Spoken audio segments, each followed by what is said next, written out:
बात करते हैं बीजेपी के ऑल इंडिया मिशन की, जिस पर भारतीय जनता पार्टी डटी है।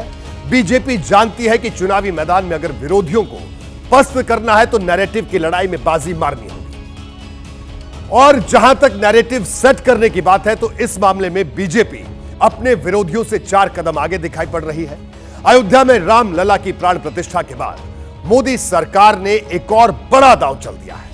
आज प्रधानमंत्री नरेंद्र मोदी ने देश के पूर्व पीएम चौधरी चरण सिंह और पीवी नरसिम्हा राव के साथ साथ कृषि वैज्ञानिक एमएस स्वामीनाथन के लिए भारत रत्न का ऐलान कर दिया। इससे पहले 23 जनवरी को बिहार के पूर्व मुख्यमंत्री कर्पूरी ठाकुर और 3 फरवरी को देश के पूर्व उप प्रधानमंत्री लालकृष्ण आडवाणी को भारत रत्न दिए जाने का ऐलान हो चुका है। भारत रत्न देश का सबसे बड़ा नागरिक सम्मान है। किसी हस्ती को यह सम्मान देने से पहले तमाम पहलुओं पर विचार विमर्श होता है, तब जाकर कहीं फैसला होता है। कई बार तो बरस गुजर जाते हैं और किसी नाम पर फैसला नहीं हो पाता, लेकिन मोदी सरकार ने सिर्फ 17 दिन के भीतर इन 5 विभूतियों के लिए भारत रत्न का ऐलान कर दिया। यह वो सम्मान है जिसे दलगत राजनीति से ऊपर समझा जाता है। इसलिए विपक्ष के नेता बेहद सधी हुई टिप्पणी भी दे रहे हैं।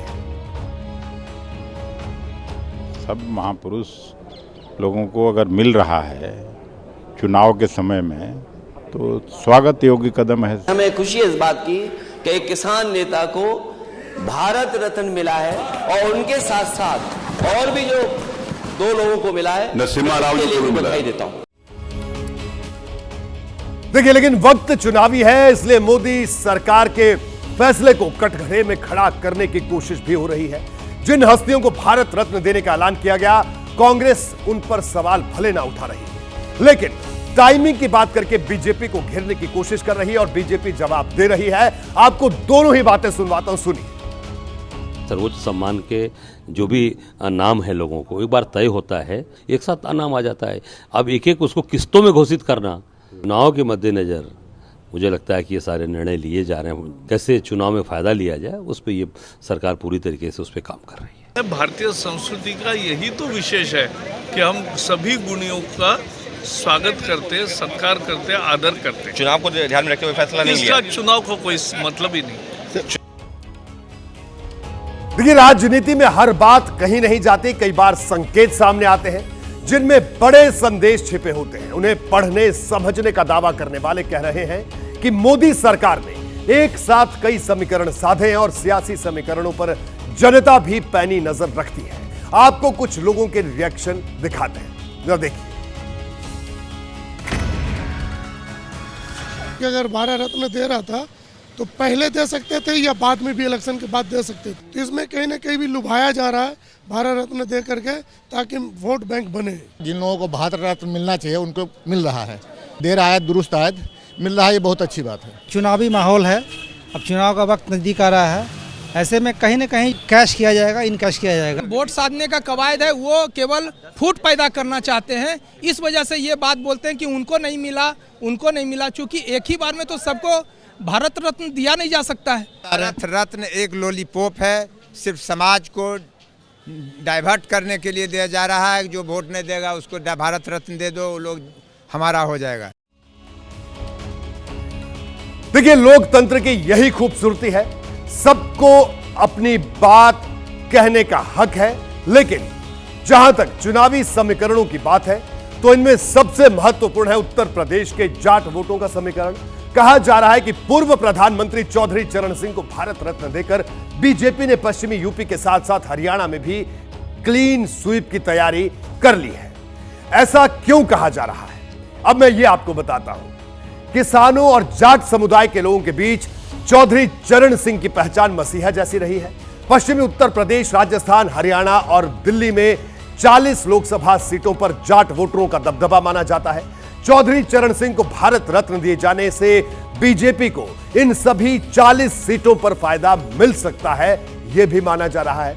इसके अलावा बीजेपी को एक और बड़ा फायदा हो सकता है। जयंत चौधरी की पार्टी राष्ट्रीय लोकदल यानी आरएलडी अब एनडीए का दामन थाम सकती है, जो तय हो चुका है। जयंत चौधरी चरण सिंह के पोते हैं। पश्चिमी उत्तर प्रदेश की राजनीति पर आरएलडी की अच्छी खासी पकड़ है।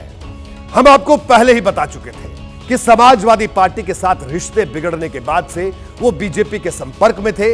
आज चौधरी चरण सिंह को भारत रत्न दिए जाने का ऐलान होने पर उन्होंने जो कुछ कहा उससे यही लगता है कि उनकी पार्टी के एनडीए में शामिल होने का बस अब ऐलान बाकी है और वो ऐलान किसी भी वक्त हो सकता है। प्रधानमंत्री नरेंद्र मोदी जी को, क्योंकि उनके विजन का हिस्सा है, जो उन्होंने निर्णय लिया, भारत रत्न से नवाजा है, बहुत बड़ा संदेश पूरे देश में गया है।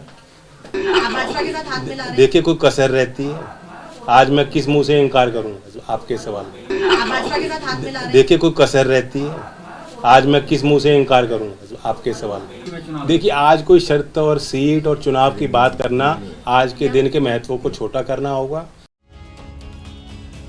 देखिए जयंत चौधरी अगर बीजेपी के साथ जाते हैं तो एनडीए को इसका बड़ा फायदा हो सकता है और इंडिया ब्लॉक के लिए किसी बड़े धक्के से कम नहीं होगा। हम ऐसा क्यों कह रहे हैं, यह बात पश्चिमी उत्तर प्रदेश के लोगों की बातों से क्लियर हो जाएगी। चौधरी चरण सिंह के लिए भारत रत्न के ऐलान पर वहां के लोगों की राय मिली जुली है। कुछ लोग इसे जरूर बीजेपी का चुनावी दांव बता रहे हैं, लेकिन ज्यादातर लोग इसे किसानों का सम्मान बता रहे हैं। ये कि चौधरी चरण सिंह को ये सम्मान देने का जो समय है वो क्या समय है, ये टोटल पॉलिटिकल एजेंडा है, ये राजनीति का विषय बना दिया इन्होंने। उनका सम्मान करके सारे के सारे अन्नदाता किसानों का सम्मान है और ये बहुत अच्छा मोदी जी का निर्णय है। सम्मान देने से किसानों को ठग रहे हैं इनकी आड़ में।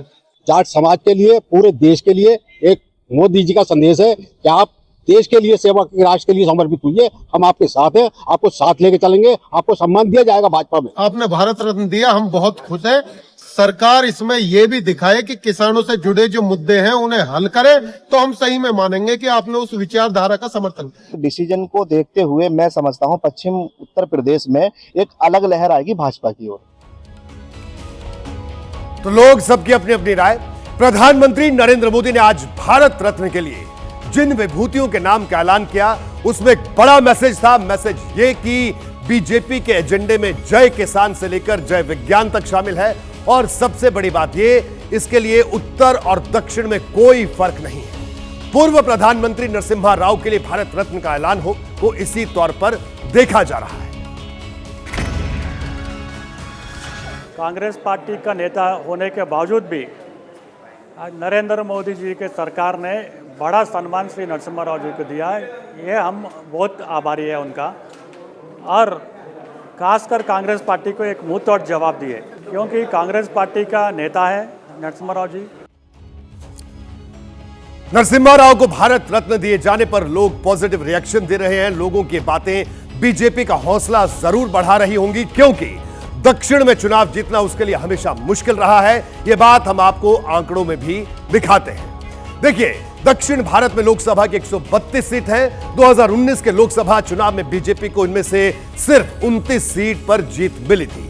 दक्षिण भारत की 84 लोकसभा सीटें ऐसी हैं जहां बीजेपी आज तक कभी भी नहीं जीती। 39 सीट वाले तमिलनाडु की बात करें तो पिछले 20 साल में उसने सिर्फ एक बार कन्याकुमारी की सीट जीती थी। कृषि वैज्ञानिक MS स्वामीनाथन के लिए भारत रत्न का ऐलान दक्षिण में बीजेपी की चुनावी स्थिति बदलने में मददगार साबित हो सकता है, ऐसा कुछ लोगों का कहना है। चेन्नई में जन्मे डॉक्टर MS स्वामीनाथन को हरित क्रांति का जनक कहा जाता है। देश में किसान से लेकर वैज्ञानिक तक उनका सम्मान करते हैं। वो तमिलनाडु की शान माने जाते हैं, उनसे लोगों की भावनाएं जुड़ी हैं। माना जा रहा है कि अगर बीजेपी ने साउथ का सीमेंट जीत लिया तो उसे बड़ा फायदा हो सकता है।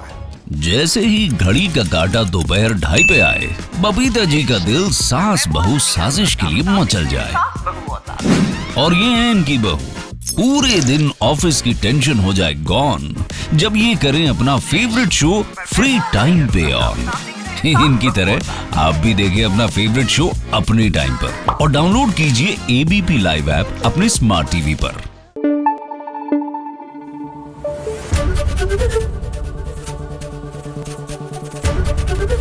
ABP न्यूज आपको रखे आगे।